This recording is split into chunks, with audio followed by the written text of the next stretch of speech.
हनुमान अजून पुढे निघालेले. 2 परीक्षा झाल्या. भुभुकार करत पुढे निघाले. अजून लंका आली आहे जवळ, पण दिसत नाहीये. तोपर्यंत मारुतीरायांच्या लक्षात आलं, कुठलीही ऑर्डर न देता आपलं विमान खाली काय यायला लागलं. तर पायलटने ऑर्डर द्यावी लागते, म्हणजे सांगायला लागतं. ऑटोवर टाकलेलं आहे ते उतरवताना आणि चढवताना तो पायलट प्रयत्न करतो. जेव्हा त्याला असं एका विशिष्ट उंचीवर जायचं असतं त्यावेळेला तो ऑटोमध्ये टाकून देतो. मग काही फराळ वगैरे करत असेल माहिती नाही. ऑटोवर टाकलेलं असताना खाली का जायला लागलेलं आहे. आणि एकदम त्यांच्या लक्षात आलं, सुग्रीवानी मला आठवण करून दिली होती. सुग्रीवाला जगात कुठं काय काय सगळं माहितीये बरं का. सूर्यपुत्र आहे. भगवान सूर्यनारायणांचा प्रकाश जिथं जिथं पोहोचतो तेवढं सगळं ज्ञान सुग्रीवाला आहे. जगात कुठं काय आहे. सुग्रीवानी मला सांगितलं होतं, सिंहिका नावाची एक राक्षसी दक्षिण समुद्रामध्ये निवास करून आहे आणि तिच्याकडे असं अद्भुत एक तंत्रज्ञान आहे. आजच्या भाषेत बोलूयात म्हणून अद्भुत असं एक तिच्याकडे तंत्रज्ञान आहे की दक्षिण समुद्रावरून, म्हणजे त्या समुद्राच्या वरून जी कोणती वस्तू किंवा प्राणी किंवा पक्षी जात असेल, त्या पक्षाचा किंवा त्या प्राण्याचा जी सावली पडणार आहे पृष्ठभागावर, ती सावली जर तिनं धरली तर ती वस्तू खाली येते. असा वर तिला प्राप्त होतो. आणि हनुमंतरायांची तर इतकी विस्तीर्ण अशी सावली पडलेली आहे, तिनं ती धरली आणि हनुमान हळूहळू खाली यायला लागले. त्यांच्या लक्षात आलं ही सिंहिका आहे आणि तिने आ करून ठेवलेला आहे, मुख पसरलेलं आहे. आतापर्यंत काय होतं, हनुमान म्हणत होते मला जाऊ द्या, तुम्ही काही, मी नंतर येतो आणि काय करू, तुम्ही मला खा. नागमातेला सांगितलं, इथं स्वतःहून मुखात प्रवेश केला. No arguments, direct action.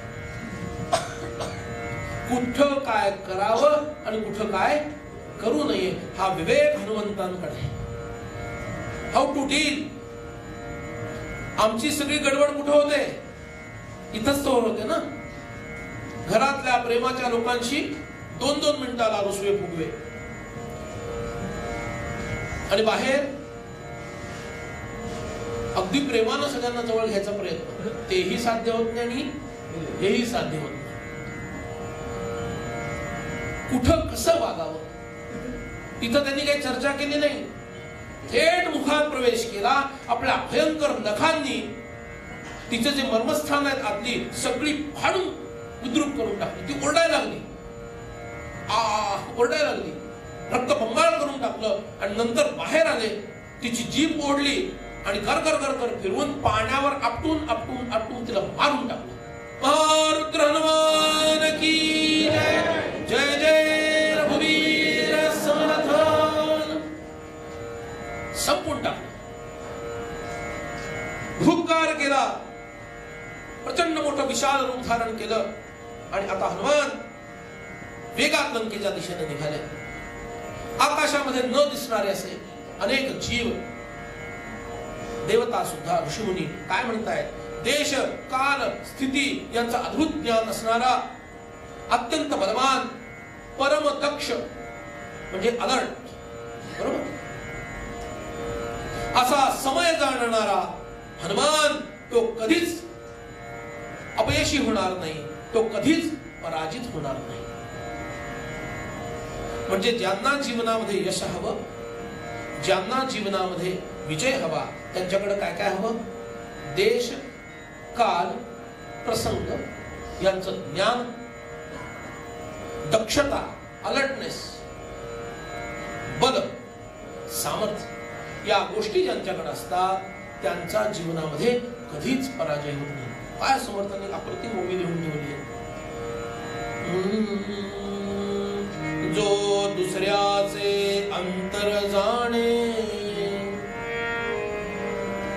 देश काळ प्रसंग जाणे, तया पुरुषास काय मुळे भूमंड मंडळी श्रीराम. जो दुसऱ्याचे अंतर जाणे, देश काळ प्रसंग जाणे, तया पुरुषास काय गुणे भूमंडळी. दुसरा काय विचार करत आहे हा विचार मला करता यायला पाहिजे. आणि हनुमान उड्डाण करत असलेले आता त्यांना दूरवरती भूमी दिसायला लागली. हनुमान विचार करतात लंका जवळ आलेली दिसते.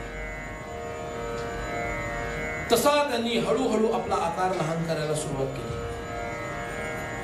स्पीड कमी करायला सुरुवात केली. कारण अजून तिन्ही सांजच झालेली. आता पण तेच आहे, बाहेर गेलं तर कळेल, त्याही वेळेला तेच होत.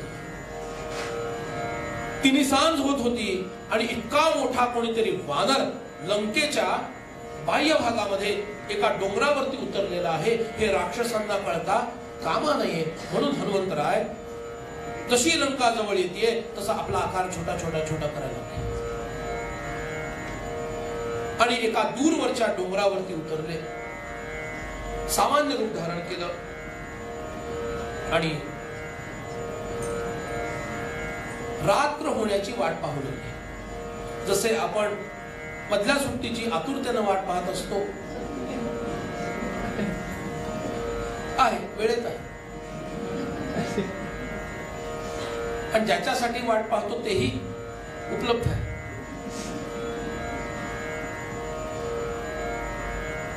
रात्र कधी होते, अंधार कधी पडतो याची हनुमंतराय वाट बघायला. हा